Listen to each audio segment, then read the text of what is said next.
I wanted to share a quick ministering tip for Relief Society in Elders Quorum that is a couple years old for us now, or maybe 5 years old or so. I don't know, before that. And it's been working really well. So I'll share the tip, quick breakdown, and then I'll go into kind of the historical background of how we came to it.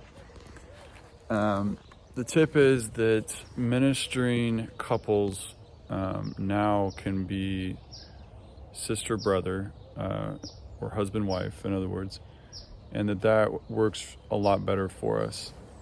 And the single brothers are paired up, the single sisters are paired up, but married couples are almost all of the married couples that we have are ministering companionships, and it just works a lot better in the ministering program. We have much more success that way.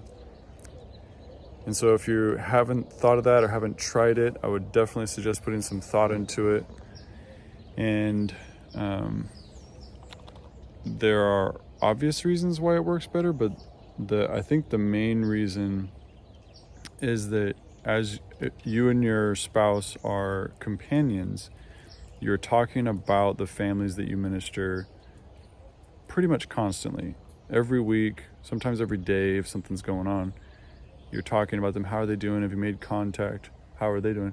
Have you made contact? What's the latest? And it's super helpful in ministering. So the way it came up for us, this is before COVID. So it's like 6 or 7 years ago now, I guess. And I was Elders Quorum president. And when I was called to be Elders Quorum president, I told the stake president that I was going to do home teaching differently. So this is back when it was home teaching. And I said, I don't mind accepting the calling, but I'm going to tell you right now, I'm going to be praying about home teaching because I want to do something different. I don't know what, but home teaching doesn't work. It hasn't worked for like 10 years. And he said, okay, let me know what you think, what comes up. So within like 6 months, so first of all, I never talked about home teaching for 6 months. Never brought it up in Elders Quorum. Didn't talk to me about it. Didn't make any changes. Didn't look at it. But I was thinking about it constantly, trying to figure out what I was going to do. And then I came up with that idea. Oh, I'm going to pair up the sisters and the brothers. I'm going to make couples. This is going to work so well. So I talked to the stake, and they were like, well, you can't do that. I mean, if you go in to make the assignments in the system, it won't even let you do that, which I was not aware of that. And sure enough, that was true back then. And I said, okay, that's fine. But I can do it on paper. I don't need the system to do it. I'm just going to do it anyway. And they were like, well, you need to talk to the Relief Society president. And that didn't occur to me. So I went and talked to the Relief Society president. And she was, basically said, no, that's not going to work for us. And I was like, okay, that's fine. You guys keep your ministering visiting teachers. You keep your visiting teachers the way they are. I'm going to do what I'm going to do, and then your sisters will just kind of have double duty. And she was just kind of like, okay. So I did it anyway. And it took a little bit of training in the Elders Quorum. That was back when we were meeting every week. But the guys caught on immediately. And several of them came back with really positive feedback. Some of them not so positive, but it was pretty infrequent that I would get feedback that was like, how is this supposed to work? This is confusing. She still has a ministering sister companion. And so I'd have to explain to them, what we're doing and stuff. So we were doing that with really good success for only a year. I think it was a little less than a year when in General Conference they announced, oh yeah, we're going to this ministering program. And I was like, oh, perfect. So then I went back to the Relief Society president and I said, hey, we're doing ministering now. This is going to work. Like, we can do it this way.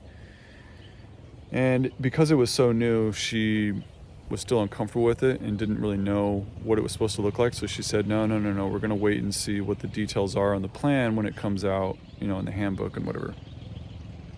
I said, okay, that's fine. So 6 months later, met back up with her, and she was like, yeah, okay, I want to do it that way, but I don't know how yet. I got some things to work out. So give me some time. 6 months after that, so a year into ministering, the ward all finally got on board to doing mostly spouse companionships. And it just works super well.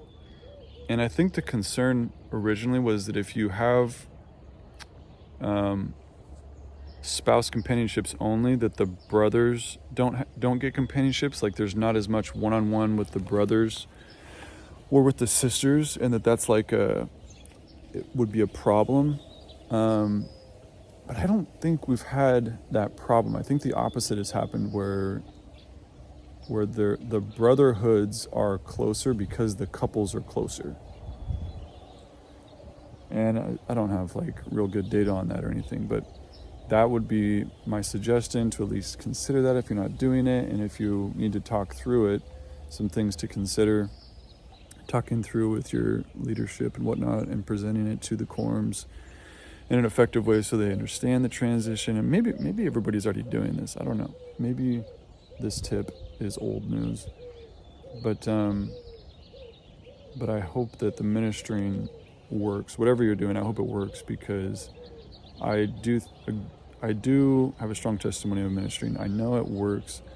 I know it's a really powerful tool and blessing in the lives of many people when it's done well. And if it's not done well, it can be painful when people are left out, when they don't get contact, when they're in need of something and nobody's there to support them. So, that's my consideration for you.